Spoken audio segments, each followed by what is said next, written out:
those same principles. And when you get a state that is governed by so much by one party, you're going to have disagreements on how to get there.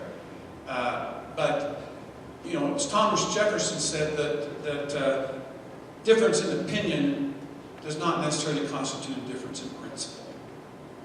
We can have differences of opinion. I have a lot of respect, for Scott. I think we share the same principles in the talks that we've had. We have different ideas on how to get there, but there's, I believe in Ronald Reagan's Big Tent. There's room for a lot of ideas, a lot of points of view, as long as we share those principles that are so vital to the Republican Party. Thank you. Well, that's a difficult question for me because I was not elected when many of these laws, like the closed primary, were initiated here in the state. I don't like the closed primary. I'll tell you that part right out. We should be a party that includes everybody in the state and the principles that we believe in, and not cut out people's opportunity to vote. For example, when Mitt Romney had his primary here in the state, we were at the high school. There were a lot of people, there were thousands of people there, but many more thousands were included because they were independent voters or whatever. Everybody should have the right to exercise their freedom to vote for their candidate. And by exclusion, that is not the Republican way. We're here to build bridges and to let everybody come forward and speak their mind. And any law, whether it's the state Republican Party that excludes other people from having the right to exercise their vote, I don't believe it. It's not correct. It's not the way that we should be as a party. Now, the Republican Party is a private organization. They can make their own bylaws. But once you're elected, you've got to go by the Constitution of the federal government and the state and do what you can do under the rule of law. We are a nation of rule by law. And that's the way we should be, because that's how the peace and order continues on in the future.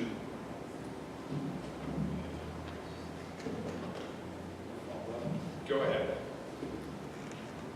Just a couple of thoughts. If the federal government has the trump card on every law, why does the state government exist in the first place? It was the state governments that created the federal government. If we yield to the federal government just because they say that law is law, there's no reason to have a government in Boise. Let's just have it in Washington, D.C., and we'll bow to a king. Second, the purpose for a primary is for the party to select its candidates in the general election. It should remain closed. Should it remain a public practice? Perhaps not. Maybe it should be moved to private venues. Maybe that would be a better solution than to open it up to having people of different philosophies establish weaker candidates who will bend and permit more oppression in the lives of Idahoans. Scott, I think I need to ask a follow-up question there. You talk about asserting more state sovereignty. What should the state do when it has challenged a federal law and the court of last resort has determined that that law is both constitutional and the federal government has the right to pass it? Should the state, what is the remedy for the state at that point? That's a good question from an attorney. What happens when the court declares a law constitutional? Well, first of all, nowhere in the Constitution does it say that the court has that authority. It's implied that all three branches of the government have that authority. But you know what the court of last resort really is? The people. It's not the Supreme Court. That was a power taken by Marbury versus Madison, and if you read the Marbury versus Madison notes, you'll find that Justice John Marshall decided that the court had the responsibility to determine what was more constitutional between two conflicting laws. not to declare any specific law constitutional or not. And so what do states do? They can't, obviously, repeal the law because they're a state. They can have their delegation go and work on that, and that would be a good move. We can have our national delegation work on repealing the law that we don't like. But here at home, within our own borders, we are sovereign. We have the power as a state to say, no, we are not going to comply with that law, even if the Supreme Court says it's constitutional. We can say, as a people, we disagree and hold to it.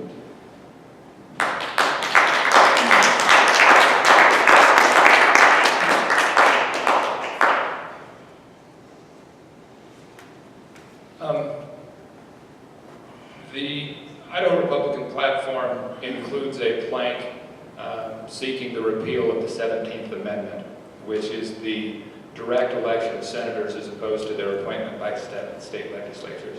Can we get just a very brief statement as to whether or not you are in favor of the repeal of the 17th Amendment to the Constitution? I am in favor of repealing the 17th Amendment and the 16th Amendment.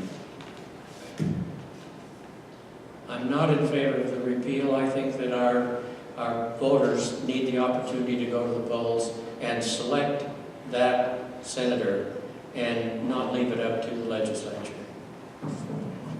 17th Amendment was passed by the people and ratified by the states because there was so much corruption going on in the selection of our U.S. senators when you only have a small body like a legislature, and the people felt like it should be the people.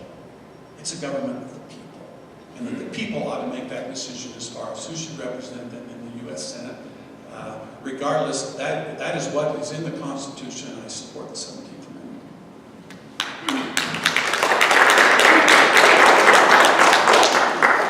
Like Brent Hill, I also support the 17th Amendment because we have that right. Nobody has taken it away. If you change the Constitution, what other part of the Constitution do they want to take away because it doesn't fit their particular political view? We have it right. You can go out and vote for the person you want to represent you in the Senate. And it should remain that way, and we stand by our Constitution. This is the way it's been proven successful. It may not be your personal philosophy, but it's the law of the land, and I support the United States Constitution. And I'm sorry that anybody else doesn't support the United States Constitution. We talk about it, that it's been inspired, and I believe it has been, and it should remain intact and not changed for any reason, except for the people as a whole, which includes everybody in the nation.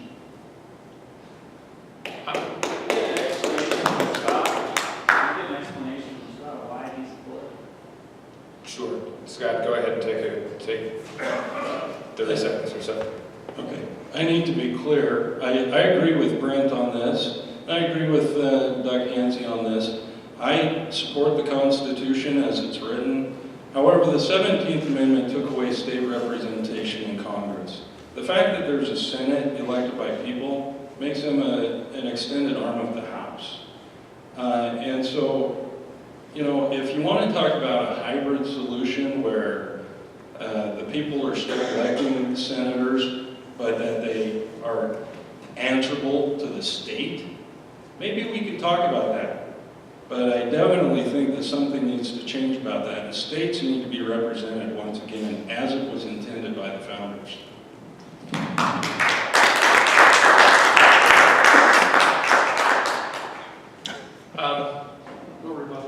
No rebuttal. No rebuttal. I will open up the questioning to the floor if there's any questions that anybody here has that they would like to make. Go ahead and raise your hand and walk up here, and I'll hand you the mic, and you can ask your question. I think we can do this without getting too much feedback. Go ahead. I just wanted to ask, and I guess this could go to both Brent Hill and Doug Hancey. I don't know about Del, but The Idaho Freedom Foundation has scored both of you very negatively. And I would like to know how you explain that. Because the Idaho Freedom Foundation keys in on individual liberties and freedom based on constitutional principles. Let's go ahead and just give that to Representative Hancey and Senator Hill. You know, the Freedom Foundation, that's a wonderful name. But after being in the House and seeing how they want to curtail your personal freedoms, taking away the vote to vote for your U.S. Senator, they have the closed primary so only they can have a stronger voice in the Republican process in the state of Idaho. I don't feel that these things are correct. And I cannot support them. And quite frankly, if I don't support them, they won't give me their endorsement. I would rather have, which is not important to me, because I believe in representation for the people of Madison County, and as a whole, they do not support the Freedom Foundation's principles of closed government, where only they have a say in how things are going to be passed. The so-called Freedom Foundation is run by a man by the name of Wayne Hoffman. I consider Wayne a friend of mine. But I don't like the way he does things. And they try to intimidate people. They try to use this rating system and so forth to get their way. And there is a handful of legislators in both the House and the Senate that always have their computer onto that page whenever there's a vote coming up, so they know how they're supposed to vote on each issue. I don't think you want to send people over there who are going to vote according to how somebody else tells them to vote. We need to study the issues ourselves. We need to look at them. We need to analyze them. We need to do what's best for our constituents, not what's best for Wayne Hoffman. They come up with their own scoring. They do things like, you get points if you vote against an appropriation bill. Doesn't matter which appropriation bill, just vote against one and you get points. No credit for all the work that went on behind the scenes by the leadership and by the budget team and so forth in trying to keep the budgets as low as possible and still get the services provided. They come up with their own system. They come up with their own way to intimidate people. I'm not going to vote the way the Freedom Foundation says. I'm going to vote the way my constituents want me to vote.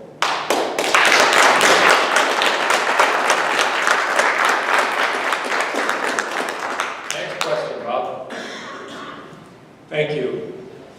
The subject of the possibility of Medicaid expansion has come up. I'd like to know at this time what each of your positions is on whether you would support Medicaid expansion. Let's start here with Mr. Smith.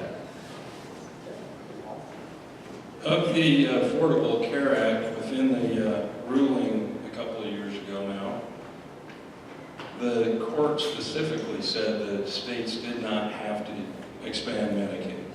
That was part of the bill that they did overturn. I'm opposed to Medicaid expansion. It's only going to cost the state money out the years, and so I'm opposed to it. I'm not going to comment on whether I'm for it or not, and I will not comment until I see the bill. That's the way I have done since I've been in the legislature. People want my opinion of, will you do this, will you do that? But when a bill comes out of a committee and comes to the floor of either the Senate or the House, you want to know what's in the bill before you vote on it. Well, when it comes to Medicaid expansion, I want to listen to the debate. I want to listen to my constituents who have a feeling about it, and then I want to read what's in the bill, what I'm voting on.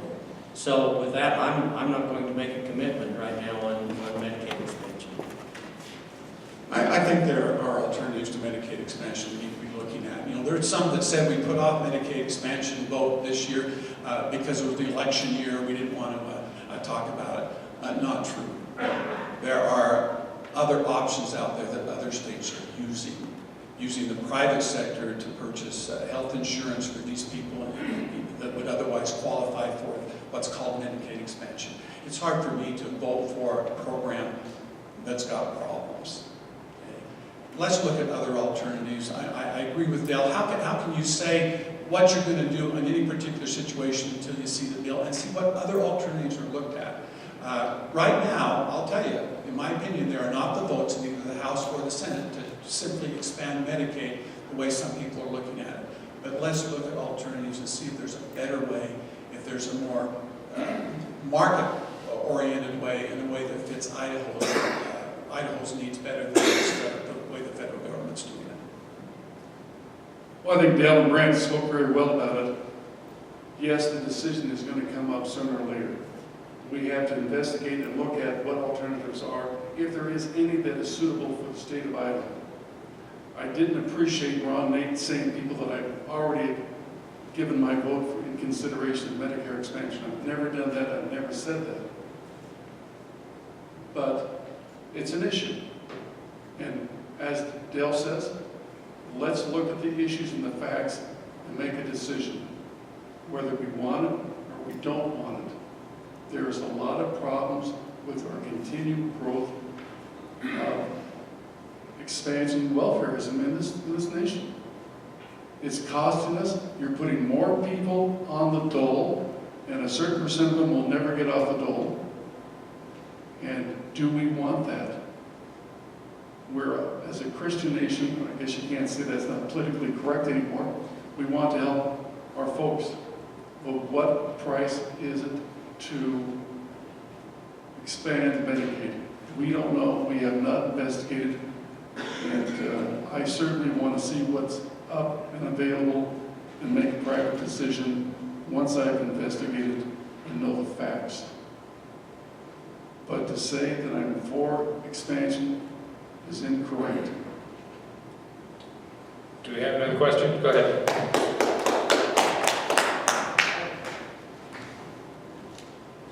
Sorry, this is going to have to be the last one, and then we will have a 1-minute closing statement. Go so fast when you're having fun. You mentioned that you wanted to obey the law, and you go along with things because the feds have said it's the law. But there's a law higher than that, which is the Constitution. And why would you follow a law just because the Supreme Court said so?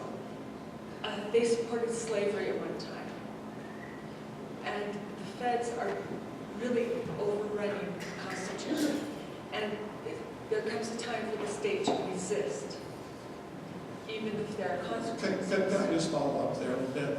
Who should decide then if it's constitutional? It's pretty obvious reading the Constitution. If it were obvious, we wouldn't have court decisions going on both sides of the issue. That's true, but you look at the amendment, the 10th Amendment, everything not written there should be up to the states. Absolutely right. And I'll try to answer your question for you. Thank you very much. This concept of nullification was talked about before the Constitution was written, while it was being written during the Constitutional Convention, and even after it was written. That nullification concept was talked about. But the point is, it never made it into the Constitution. The Constitution gives us our remedies right here. And first of all, it does say that the federal law is supreme to the state law if the two laws are in conflict. And then it goes on to say that you're right, it's got the 10th Amendment. It says that if 10th Amendment says the powers not delegated to the United States by the Constitution or prohibited by it to the states are preserved to the states respectively or the people. Well, I agree with that. But there are powers that are specifically delegated, and again, in Article 3, Section 2, it talks about the Supreme Court, that they are the ones who get to decide whether the law is constitutional. It would be complete anarchy if we had anything else. If you got to decide whether it was, and I decided it wasn't, we argued about it, we had no provision in the Constitution to have an ultimate say, we would have anarchy in this country. We can't have some states deciding to keep the law and other states deciding not to. The Constitution provided for that. Now, if we don't like the way the courts are interpreting the Constitution, the Constitution provided for that too. And that was we, as states, as states, can call a constitutional convention, and we can change the Constitution so it's more clear to reflect what the states really want. The Constitution is an inspired document. It gave us answers and it gave us solutions. We need to follow those, though, not come up with our own and abandon the Constitution as a result of it. Those are my feelings about it.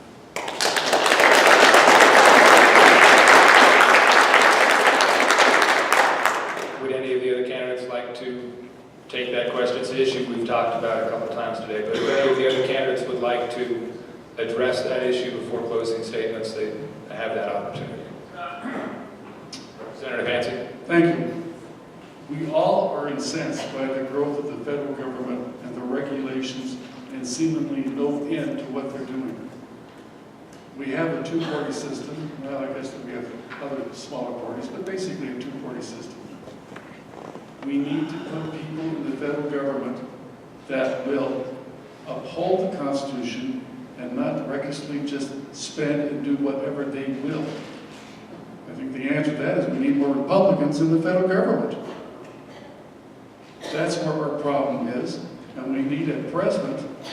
I voted for Mitt Romney. I thought he would be a superb president to stop this rampant growth and encouragement in our daily life the federal government has had. That's the real problem. We need to get more Republicans in Congress, back in Washington, D.C., and things will work themselves out. So, be a Republican, support your Republican people. We do that very well in Idaho, but we need more of that throughout the nation. Mr. Smith. I can't disagree with what has been said just a moment ago. I agree the Constitution is an inspired document. I agree that between the state constitution and the United States Constitution, the United States Constitution is supreme. I agree with that. I agree that we need to get more conservative people in Washington, D.C. Well, maybe not conservative, more libertarian-minded people. We need to get people there who are mindful of personal liberties. But we need those kind of people in Boise, too. The 10th Amendment is the amendment that grants the states the power to say, wait a minute, federal government, I don't think that's right for the state of Idaho. It's not capricious. You shouldn't do it just because you don't like the law, but on solid grounds of constitutionality, even when the Supreme Court calls it constitutional. Sometimes they get it wrong. Internment camps were right. They were legal. If Idaho had nullified and protected its borders, maybe we wouldn't have done that here.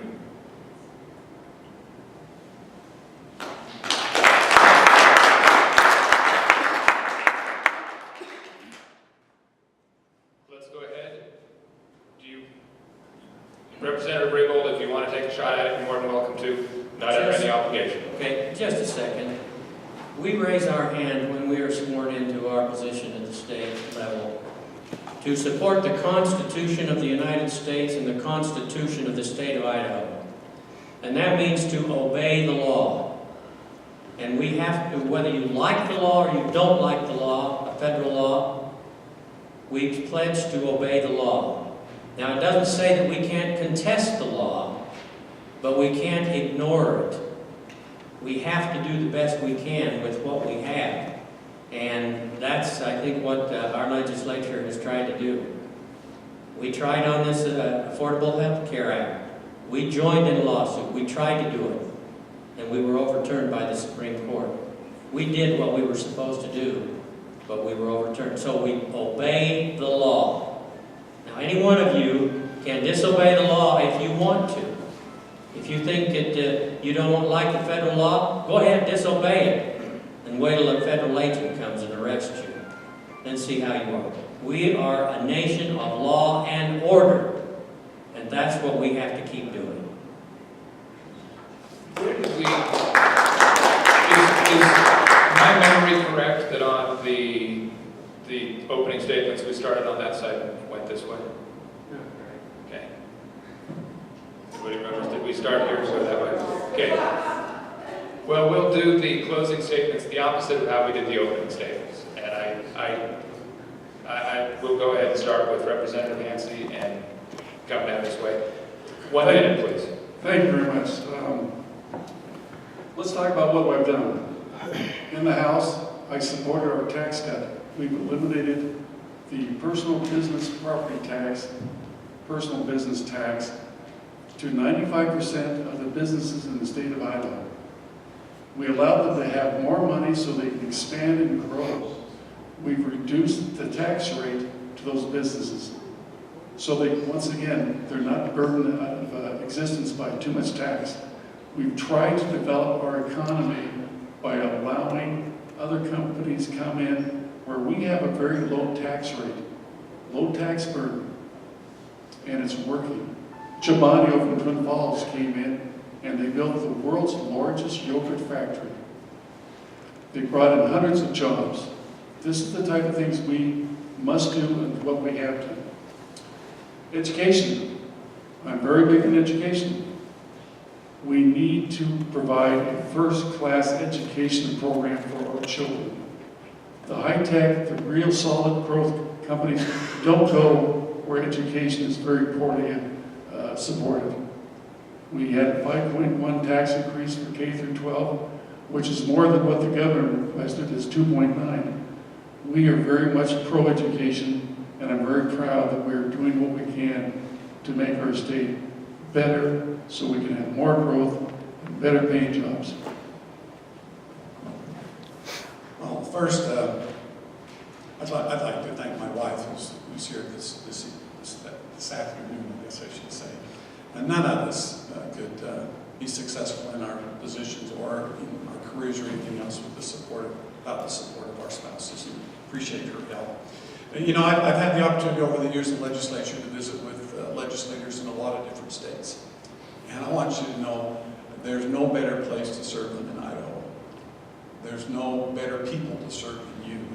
It's been a privilege and I'm grateful for it. This primary is about much more than one issue or one candidate. You've heard it said, but this is a fight for the heart and soul of the Republican Party here. Del Raybould, Doug Hancey, and I have represented the conservative Republican principles that have made Idaho such a great place to live, and do business, and to raise our families. I hope that you'll continue to support us as we continue to serve you. Thank you very much.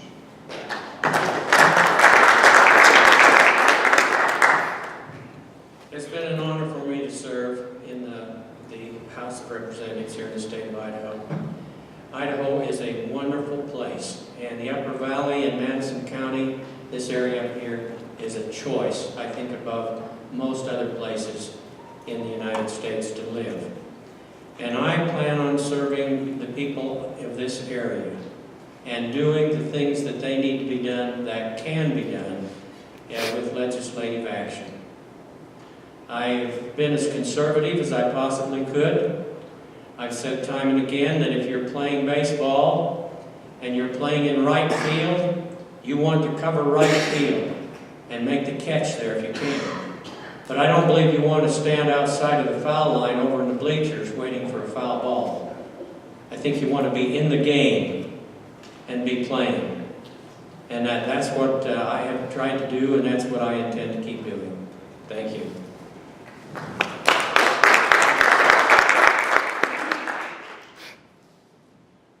First, I'd like to thank everyone for coming out. I'd like to thank the Chamber for putting on this forum.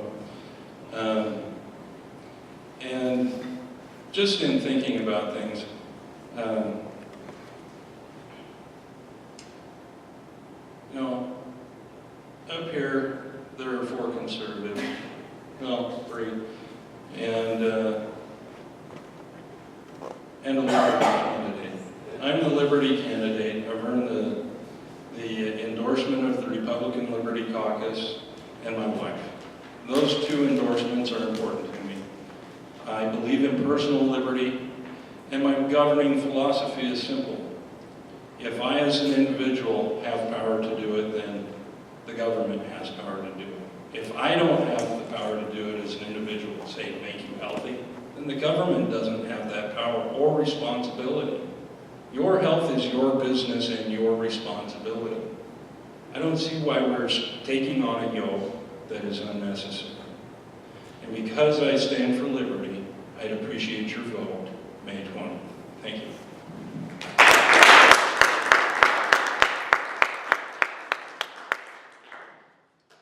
Again, thank you very much for your time. Thank you for your willingness to give us your views, your ability to express yourselves clearly.